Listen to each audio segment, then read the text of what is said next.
buenas tardes a los amigos televidentes de la Mesa Redonda. Faltan poco más de 6 meses para que se celebren en Estados Unidos elecciones generales, entre ellas, las presidenciales. Una campaña que ya está en proceso, un proceso electoral que está bastante crispado, sobre todo por la situación económica que vive ese país y también por la tensa situación social que se viene generando y desarrollando en Estados Unidos. Sobre todos esos temas estaremos hablando en la tarde de hoy en nuestra mesa redonda titulada Estados Unidos, Caminos a Noviembre, y en la cual me estarán acompañando Juana Carrasco Martín, jefa de la redacción internacional del periódico Juventud Rebelde, el doctor Jorge Hernández Martínez, director del Centro de Estudios Hemisféricos y sobre Estados Unidos, CESEU, el doctor Faustino Covarrubias Gómez, analista del Centro de Estudios de la Economía Mundial, el máster en Ciencias Carlos Aquila de la Puente, investigador del Centro de Estudios de Hemisférico y sobre Estados Unidos, y también desde Internet la licenciada Aixa Evia González, vicepresidenta de la Unión de Periodistas de Cuba. Hoy en la Mesa Redonda. Las instantáneas fueron reveladas por un periódico estadounidense. Los soldados posaban ante la cámara con los muertos, supuestamente durante las investigaciones de los atentados en Afganistán en 2010. El próximo miércoles la Corte Suprema de Justicia estadounidense analizará si la polémica ley migratoria de Arizona, la SB 1070, es inconstitucional o no.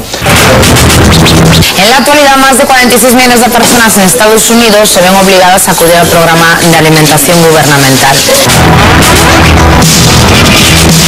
Pero antes de comenzar les propongo ir a nuestra sección La Noticia del Día, que tiene que ver con nuestra región, específicamente Venezuela. La prensa internacional, sobre todo la prensa venezolana, difundió nuevas imágenes del presidente Hugo Chávez en nuestro país, unas imágenes que han desarticulado una campaña difamatoria y bastante especulativa con respecto a la salud del presidente Chávez por parte de la oposición de ese país. Veamos el siguiente reportaje.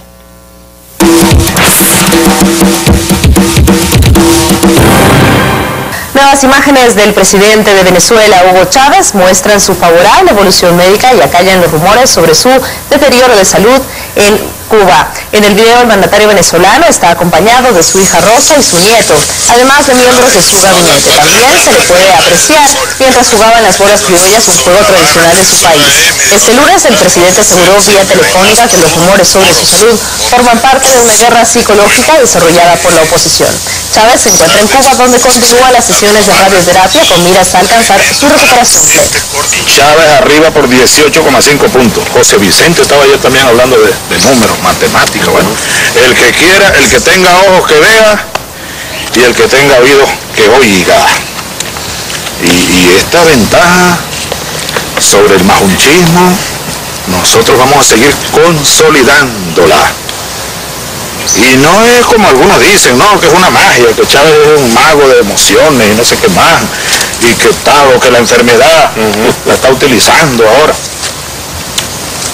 Además de otras cosas que no se compran en la botica de la esquina, aquí hay una política, un gobierno y una política. También se refirió a los comentarios que se fomentan desde la oposición. Yo contra los que riegan rumores y tienen algunos malos deseos para conmigo, les perdono. Pero tengo una gran fe en lo que estamos haciendo, en este trabajo intenso contra la enfermedad que me emboscó el año pasado. Y tengo fe, repito, en Dios, en Cristo del 11 de abril, Cristo de los abriles y de todos los días, y en el corazón, en los corazones, en el amor, para vivir, para seguir viviendo cada día más. Y es para seguirle dando esta vida a un pueblo, a una revolución, a un gran colectivo. Es como un pacto con Dios, con Cristo mi Señor. Bueno, y a manera de complementar esta noticia, reiterar que según la agencia EFE, el vicepresidente de Venezuela, Elías Aguas, reiteró hoy que el mandatario de su país, Hugo Chávez, es el candidato del oficialismo para las elecciones presidenciales del próximo 7 de octubre y pidió a sus simpatizantes estar atentos a los supuestos planes de desestabilización de la oposición. También, vale decir que el Partido Socialista de Venezuela, en una rueda de prensa reciente, también hizo referencia a estas campañas de la oposición para desacreditar al mandatario venezolano y también, su candidatura a las elecciones. Conocida ya nuestra noticia del día, les propongo pasar al tema que nos ocupa hoy en la Mesa Redonda. Estados Unidos, caminos a noviembre.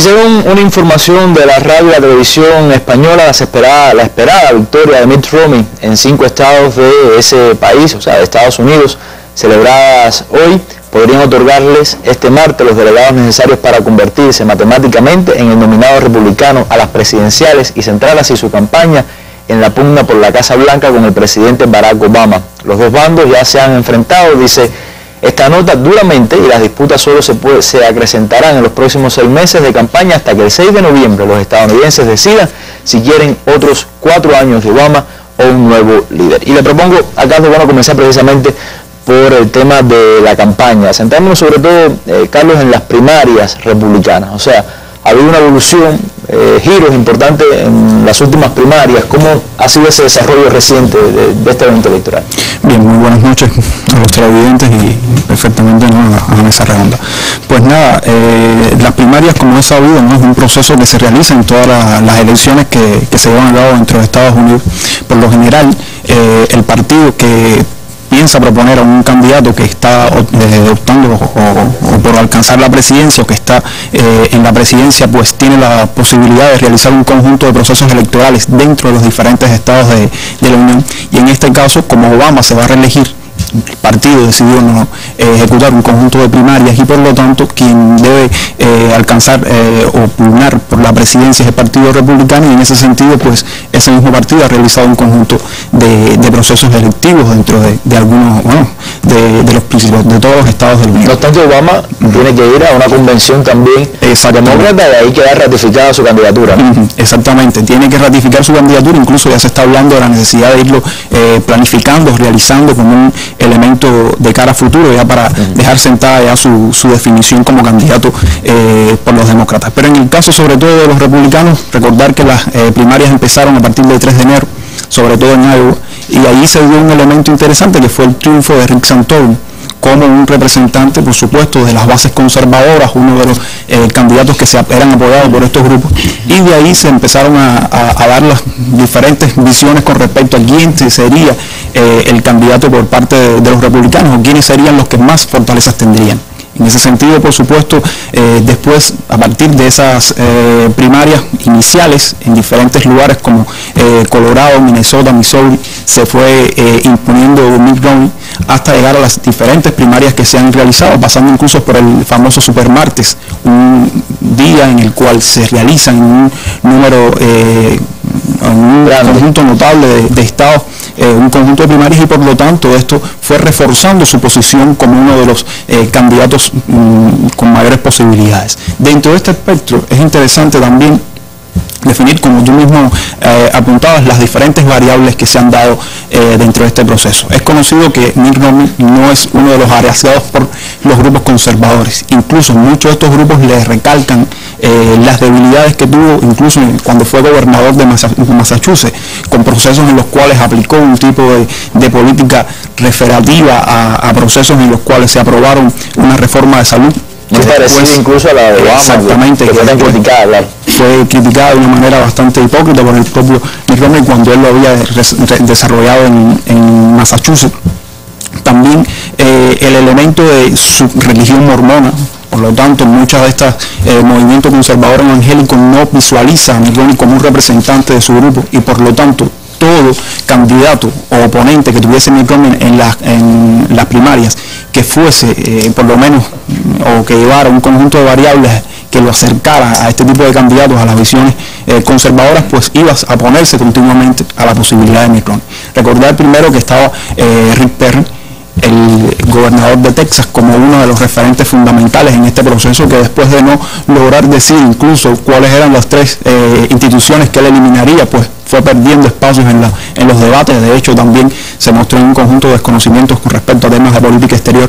Lo mismo se le sucedió a Herman Cain, sobre todo en procesos en los cuales fue perdiendo credibilidad ante un electorado por las visiones de los valores de la familia, las visiones también de sus relaciones extramatrimoniales, cuestiones que eran muy enfocadas en los procesos para desacreditarlo. Estaba Michelle Buchanan, y también como último referente estuvo Rick Santorum, que hacia los últimos días... Que fue como una sorpresa, porque yo recuerdo que al principio era una figura que que no se esperaba, ¿no? Que diera tanta batalla, vamos a decir, pero bueno, que hasta hace poco, bueno, ya renunció a su candidatura y entonces eso hace que Mitt Romney quede como prácticamente tenga el camino libre, ¿puede ser así? Exactamente, de hecho el oponente ideal hubiese sido Rick Perry. Y muchas de las encuestas, muchos de los diferentes diarios o medios de comunicación enfocaban un tipo de pugna entre Mitt Romney y Rick Perry como el candidato o la pugna ideal entre candidatos republicanos, que después fue traspasándose a otro tipo de candidatos que por supuesto tenían un conjunto de posibilidades por encima siempre de Mitt Romney. Aunque ahí también con la retirada de Santorum, ahora dicho renunció a continuar en el proceso de campaña, aunque esto no lo limita a presentarse o a ser un referente electivo dentro de los procesos de la convención republicana que se realizaría en Tampa en agosto, y que por supuesto le deja esta salida, le deja el camino mucho más despejado o totalmente despejado, diría yo, incluso ya con los resultados de este martes en 5 estados, como tú referías, le deja el camino bastante despejado a Mitt Romney. Ahora, Mitt Romney como candidato o como aspirante a la candidatura republicana, ya me hablabas de las dificultades que tienes, ¿no? Vamos a decir de los contras, los aspectos en contra, pero ¿qué cualidades, qué puntos tiene a su favor para lograr esa candidatura, por ejemplo? Bien, yo diría en primer lugar, muchas veces se le ha sacado el tema de lo de Mormón, que hablábamos inicialmente. Yo creo que eso puede ser un elemento variable. En las elecciones de 2008, recordar que Obama también era de un grupo étnico, refiriendo, claro, distancias entre los diferentes grupos electorales, pero Obama era un representante de grupos afroestadounidenses, o por lo menos se visualizaba como un grupo étnico, de un grupo étnico diferente a los históricamente dominantes en Estados Unidos, a los que ideológicamente, en términos de referencia étnica, habían dominado en Estados Unidos.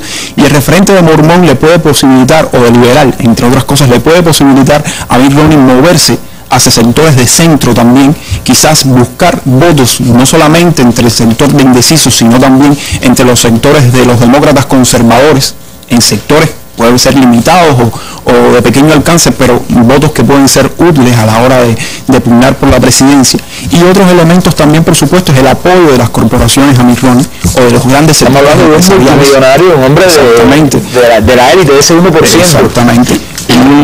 Un individuo que se fraguó dentro de los sectores empresariales, como tú mismo decías, rescatando incluso con esa visión mítica, rescatando compañías que estaban en la quiebra, sobre todo.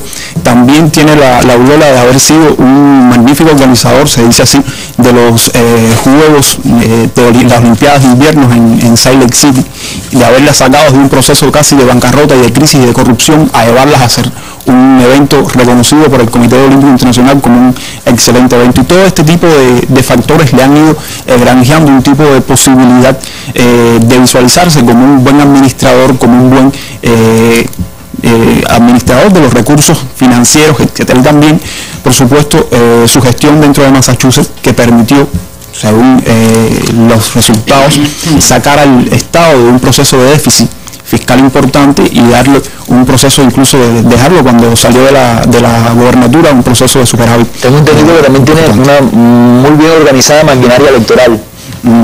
Sí, cuenta con un proceso de campaña importante, sobre todo, si bien no tiene los fondos de Barack Obama, yo pienso que en las próximas contiendas o en el próximo desarrollo que tenga la campaña electoral, como ya se puede ir definiendo como el candidato del Partido Republicano, pues todos los fondos puedan concentrarse en él mismo, y en ese sentido le dará un mayor impulso para dirigir un conjunto de campañas mediáticas hacia los estados que pueden considerarse como indecisos, o los estados en los cuales los partidarios republicanos pueden encontrar un voto a favor, aunque sea mínimo, pero sobre todo sobrepasando las expectativas que puedan tener en este sentido. Otro de los elementos que se puede considerar como una de las cuestiones que no van en función de la posibilidad de Mitt Romney, a diferencia de, ya hablamos de sus virtudes o posibilidades, ahora en las dificultades es la cuestión fiscal.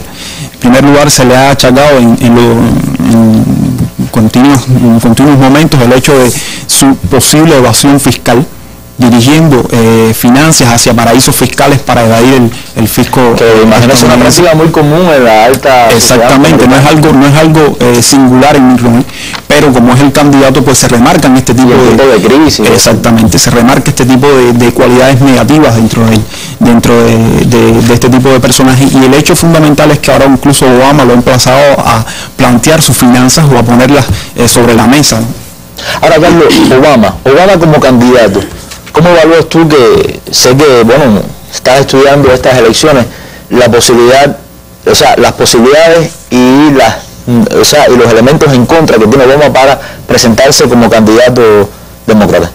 Un elemento interesante con respecto al tema de Obama es que, en primer lugar, es el presidente, o sea, tiene la dificultad, y yo diría que dialécticamente la posibilidad además de mostrar su agenda de campaña, la realización de los diferentes procesos que ha llevado a cabo en sus políticas, lo cual, como te decía, se convierte en una dificultad al visualizarse, por ejemplo, que la reforma sanitaria aún está se logró aprobar en un momento coyuntural donde había una mayoría en el Congreso a favor de los demócratas, pero evidentemente después ha caído en un limbo donde está por definirse dentro de la Corte Suprema.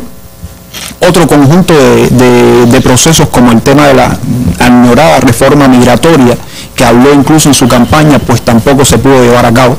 Y yo diría que por esa parte se visualiza como una dificultad, pero por la otra también se ha utilizado el referente de que los republicanos, a la hora en que se impusieron, sobre todo en las elecciones de medio término en el 2010, no le han permitido gobernar. Y este discurso o este tipo de argumento ha sido un referente continuo a la hora de plantear sus visualizaciones con respecto a su campaña. De hecho, otro de los problemas es que evidentemente Barack Obama no es un referente tampoco para grupos conservadores, mucho menos dentro de su partido. Puede que la disciplina partidista permita que estos grupos voten por él, pero como quiera que sea, no es un referente para grupos conservadores, y dentro de las plataformas de indecisos y sobre todo de liberales o de votantes liberales también ha ido perdiendo espacios. No es la misma elección la de 2008, donde era una estrella naciente del Partido Demócrata, yo diría ya consolidándose con la victoria, sino en este momento tiene el handicap de haber dejado 4 años ahí de atender un conjunto de medidas que sí fueron aprobadas por estos sectores liberales, constituidos sobre todo por jóvenes, por mujeres, estudiantes, y ello, por supuesto, es algo que va en contra de su gestión. Ahora, Jorge, estas elecciones primarias fueron una especie de radiografía al interior del Partido Republicano, y reflejó la enorme división que hay en ese gremio político. O sea, lo ves, por ejemplo, a la hora de analizar a las personas que seguían a Rick Santorum, o a las personas que seguían a Ron Paul, o a las personas que seguían al propio Mitt Romney. ¿Cómo crees que el Partido Republicano, ya con Mitt Romney, con esas debilidades que tiene de que no todos los sectores del Partido Republicano lo siguen o simpatizan con él, pueda enfrentar ese reto? Bueno, es una pregunta interesante, mirar al futuro. Lo que está aconteciendo, sin embargo, reitera una especie de tendencia o de pauta que ha tenido lugar dentro del Partido Republicano.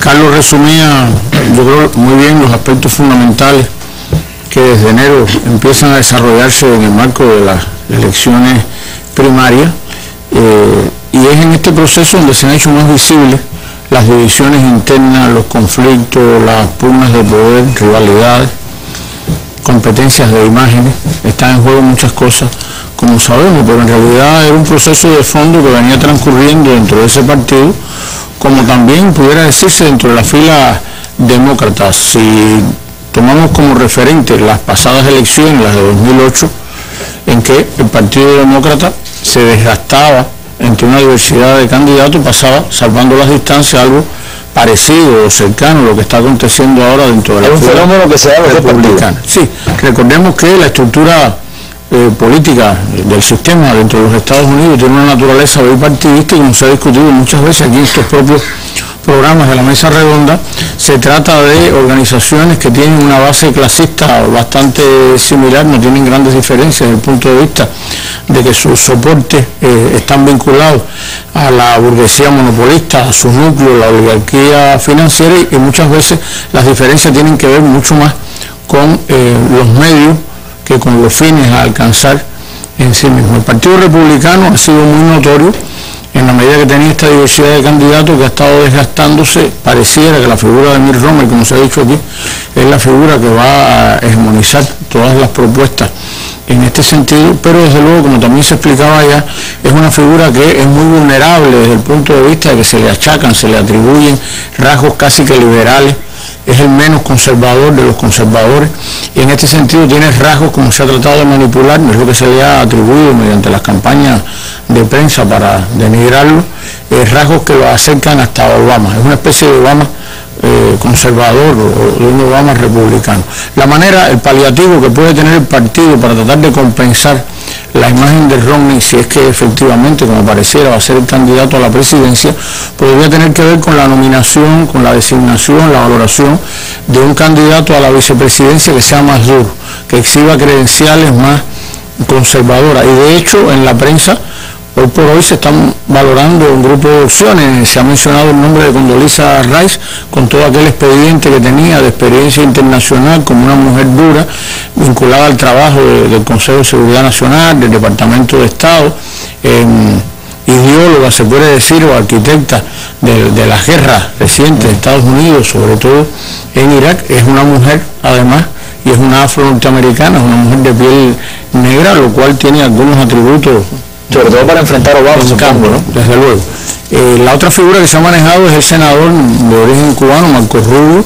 Él mismo se ha ocupado de reconocer que posee poca experiencia, lleva un par de años en el Senado, que quizás para las próximas elecciones nacionales del 2016 estaría con mejores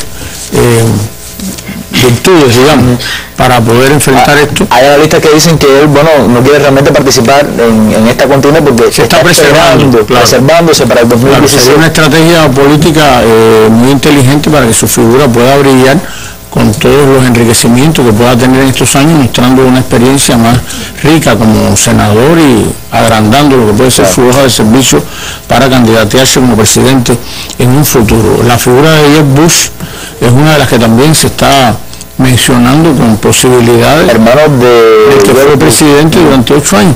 Pero bueno, está todavía en perspectiva la discusión sobre lo que puede pasar, como se denomina esta propia mesa, que son las elecciones camino a noviembre o algo así.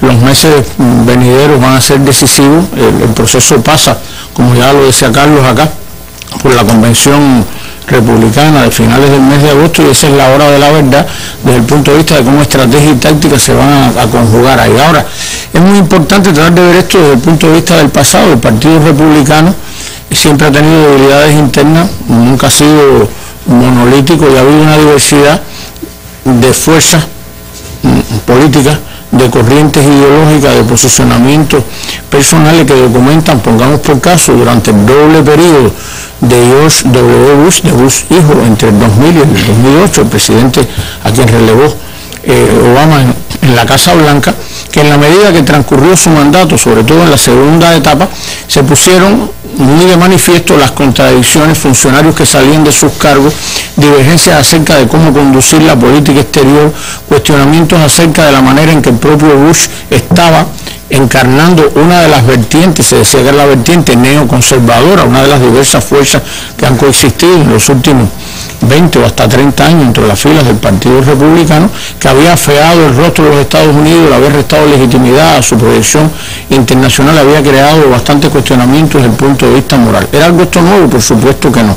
Si vamos mucho más atrás, al gobierno de doble periodo también de Ronald Reagan entre el año 80 y el año 88, recordábamos entonces que era una coalición, había una diversidad de fuerzas políticas donde algunas de las presencias que se encontraban al interior de la doble administración Bush dentro de la fila republicana argumentaban ya, o ganaban, mejor dicho, una presencia desde el decenio de 1980. El grupo neoconservador, por ejemplo, que agrupaba fundamentalmente a figuras que habían tenido un origen demócratas desencantados, desilusionados con el partido, que cambiaron de bando partidista, sobre todo desde el punto de vista ideológico, la llamada derecha religiosa, la llamada nueva derecha, con una fuerza muy beligerante, con un fuerte tinte populista, el conservadurismo tradicional, son fuerzas que siguen existiendo hoy día y que, aunque no se menciona mucho de esto, pero que presentan un gran dinamismo y dividen el espectro interno dentro del Partido Republicano.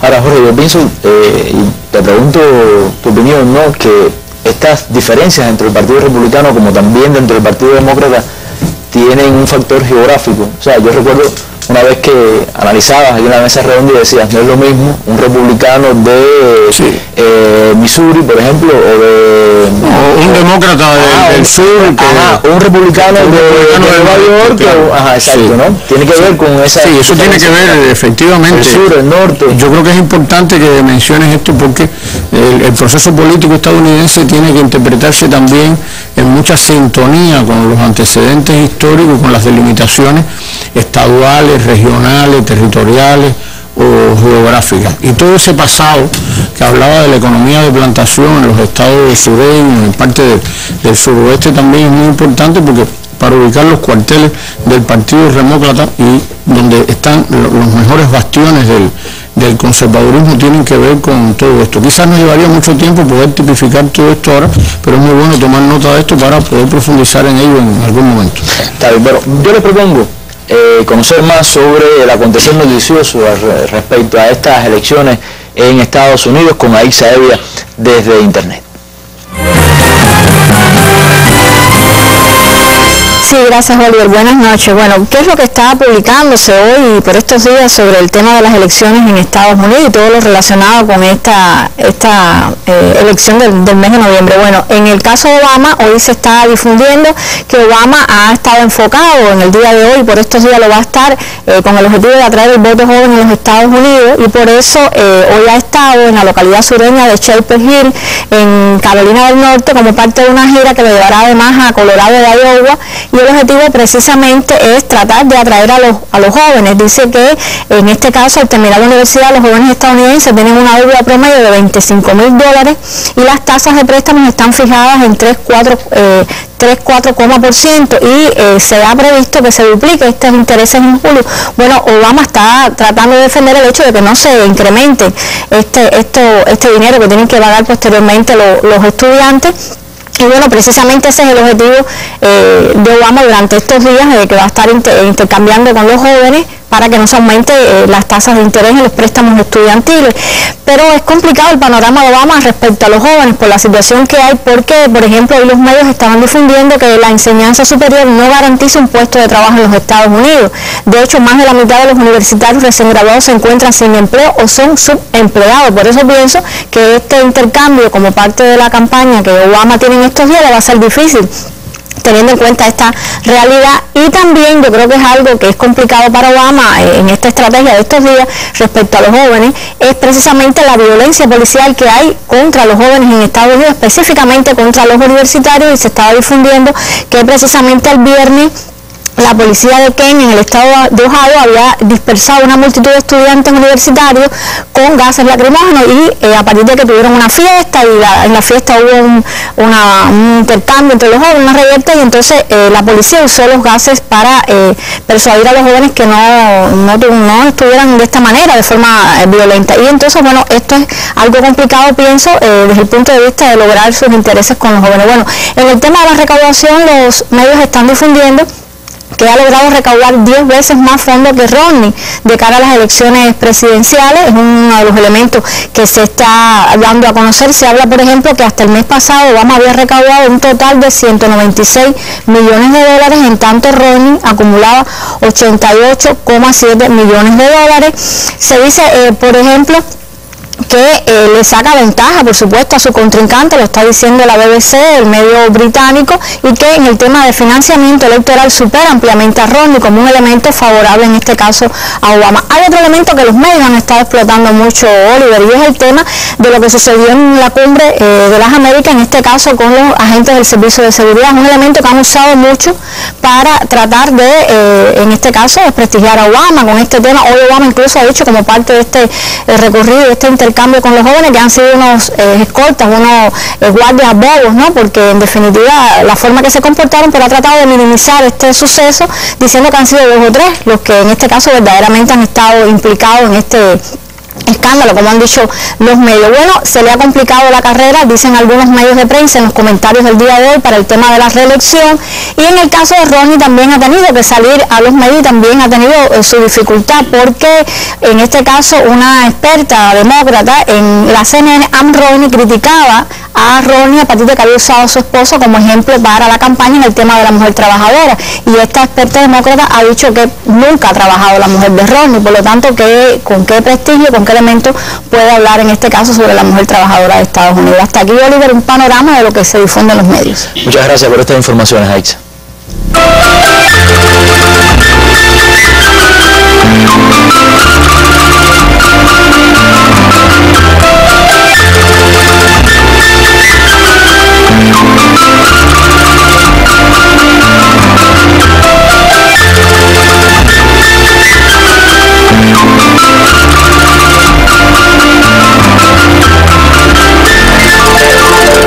Bueno, la economía, Faustino, siempre se dijo que iba a ser el factor más importante, decisivo en esta campaña, en medio, repito, de una crisis económica que no era muy buena noticia para Obama, ¿no?, en sus aspiraciones para reelegirse. Sin embargo, se está hablando de una supuesta y una muy tímida recuperación. O sea, ¿de qué se trata? ¿Cómo se puede analizar esto que está sucediendo con la economía norteamericana? Sí, muchas gracias, Oliver. Como tú bien planteas, se está hablando de una supuesta recuperación de la economía de Estados Unidos. Es decir, los medios han orquestado una especie de campaña en torno a que la economía en este momento está en recuperación y por supuesto no habrá una recaída de la economía norteamericana. Ahora, ¿de qué se trata justamente? Se trata de dos cosas fundamentales. Una primera, el Producto Interno Bruto de Estados Unidos, que es el indicador que más se utiliza, creció en el año 2011 1,7%. Y el desempleo, que venía en torno del 9%, ha caído en torno más o menos a un 8,3%. Estos son los principales elementos que se barajan en este momento por los analistas para decir que hay una recuperación en Estados Unidos. Pudiéramos decir en lenguaje médico que la economía norteamericana ha pasado de terapia intensiva a la sala de recuperación y que los medios le han dado el alta, o sea, en este momento está de alta.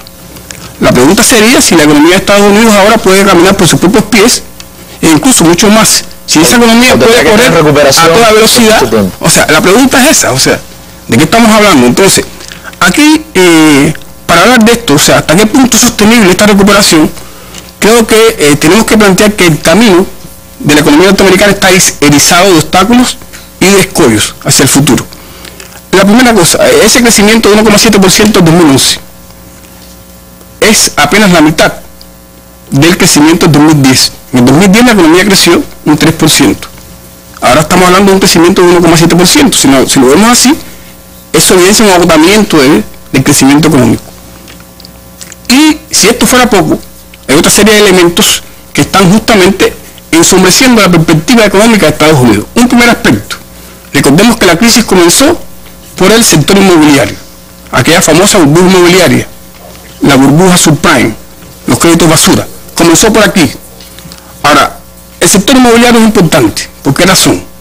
El sector inmobiliario, el sector de la vivienda, es justamente la fuente de riqueza de los norteamericanos. Los norteamericanos consumieron, según un consumista que hubo hasta el 2008, fue justamente gracias a las casas.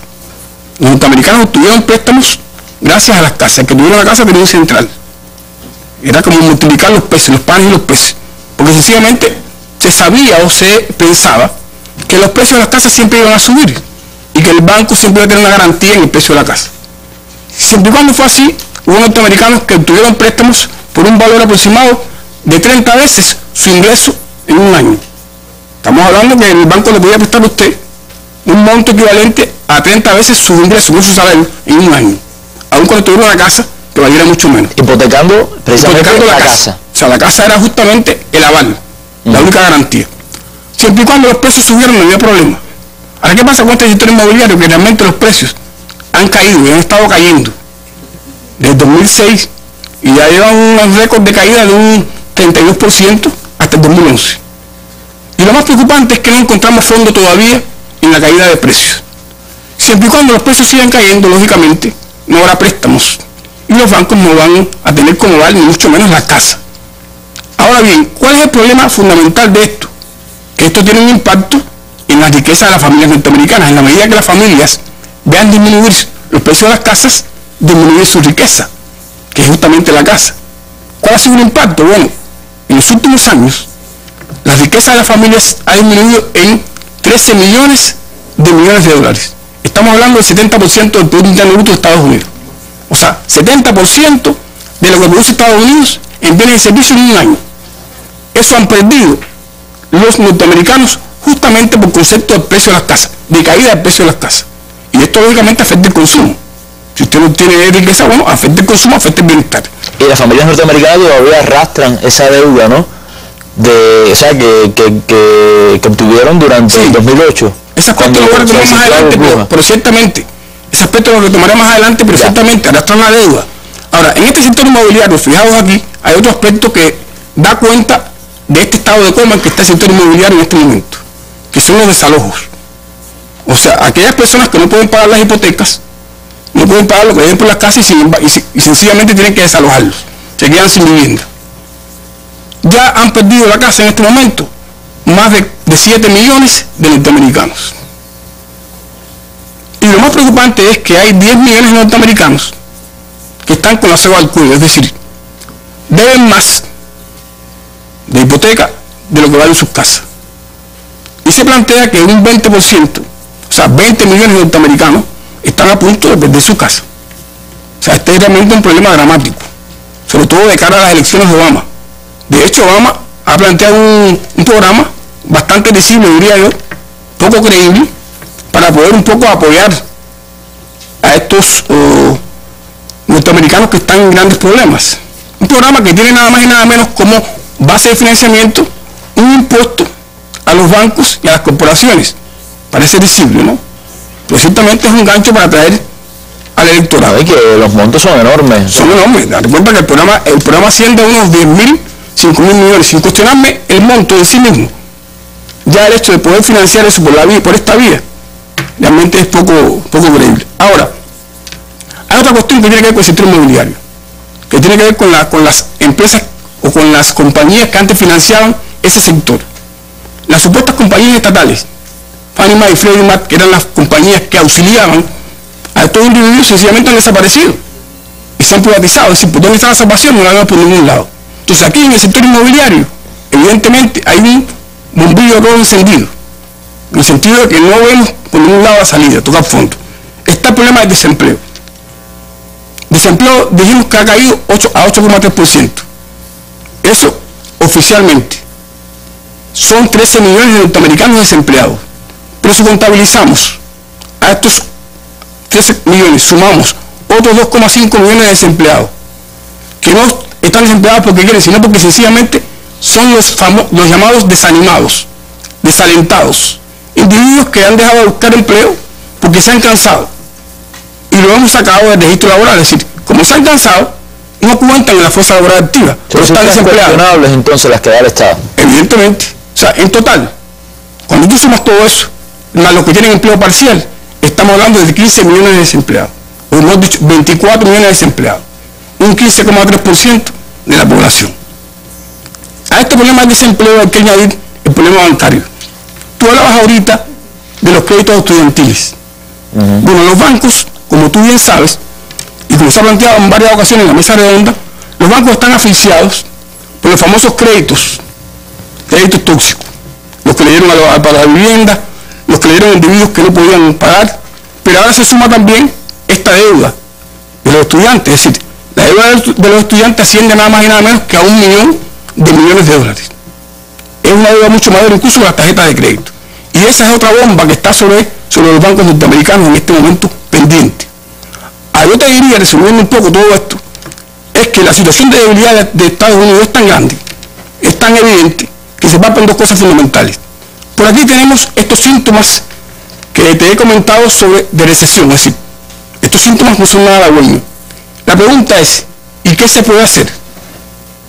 Bueno, ¿qué se puede hacer? Está dado por la posibilidad del gobierno, que puede invertir o no. Y cuando vemos al gobierno, tenemos un gobierno que tiene un déficit fiscal de más de 1,3 millones de dólares en el 2011. Y una deuda pública que asciende a más de 15 millones de dólares. O sea, más del 100% del Producto Interno Bruto de Estados Unidos. Un gobierno que está quebrado. Un gobierno que no puede actuar como antes, al principio de la crisis. Y que sencillamente tiene que aplicar políticas de ajuste excesivas. Y como todos conocemos, nos recuerda un poco aquella situación del 37. Bueno, en medio de este dinamismo, de desempleo, etcétera, el gobierno tiene que aplicar políticas de ajuste, políticas recesivas. ¿Qué significa esto? Bueno, esto antoja dejar actuar la crisis. Y creo que es muy cuestionable lo que están diciendo los medios sobre la supuesta recuperación de Estados Unidos. Además, con unos republicanos ahí que no le van a permitir a Obama seguir endeudando al Estado y obtener esos fondos que necesita para hacerle frente a todo esto que tú hablas, que por cierto yo creo que probado, argumentaba muy bien que todos estos índices de los cuales se está aprovechando muy bien Barack Obama para sus posibilidades de reelección, no tienen nada que ver con lo que está sucediendo en la base de la sociedad norteamericana. Sobre eso voy a hablar con Juana Carrasco dentro de unos minutos, pero primero le propongo ver el siguiente reportaje sobre uno de los aspectos que refleja este tema precisamente, o sea, cómo muchos sectores de la sociedad norteamericana no tienen nada que ver y no se están beneficiando para nada de este tímido crecimiento de la economía norteamericana que ya nos explicó Faustino. En la actualidad, más de 46 millones de personas en Estados Unidos se ven obligadas a acudir al programa de alimentación gubernamental. Según otro estudio federal, 1 de cada 4 ciudadanos entra en la clasificación de pobre o en la de individuo con bajos ingresos. El activista Ronald Gotchet cree que los desafíos financieros que atraviesa el país hacen más próspera a la gente rica, mientras que el resto de la nación se desliza hacia la pobreza extrema. Pues si vemos de que en general el pueblo de los Estados Unidos está sufriendo desde la pobreza, vemos que casi la mitad de la gente de Estados Unidos es pobre ahora. Tenemos que saber que la gente migrante o inmigrante es hasta más pobre. Y vemos de que si los blancos, que ahora son los que más ayuda agarran de las estampillas de comida, los blancos agarran más estampillas, vemos de que la clase trabajadora inmigrante es hasta más pobre todavía. Y vemos que esa es una crisis en verdad, que hay muchos niños que no tienen de comer. Es algo muy muy serio, y en estados como en Arizona y otros, en vez de ayudarle a la gente, están proponiendo leyes para quitarle la comida a la gente más necesitada. Vemos de que la crisis capitalista, no solo en este país, pero en otras partes del mundo, vemos que es tremenda. En los Estados Unidos, ahora más de 46 millones de personas reciben comida de las estampillas de comida. Eso es el equivalente a toda la población de España, ¿verdad? Es algo muy preocupante, y con estas medidas que el gobierno ha tratado de hacer, no están ayudando para nada. Vemos de que la gente de los Estados Unidos va peor y peor, el desempleo está altísimo, la pobreza va creciendo, y a la vez los ricos de este país están siendo más ricos. Pero esta es la crisis económica. Pensamos nosotros que en este país tiene que haber un cambio drástico, un cambio radical, porque en verdad no es sostenible lo que tenemos. El sistema capitalista simplemente está dejando a la gente pobre en todo el mundo a un nivel de que ahora no tienen ni de comer.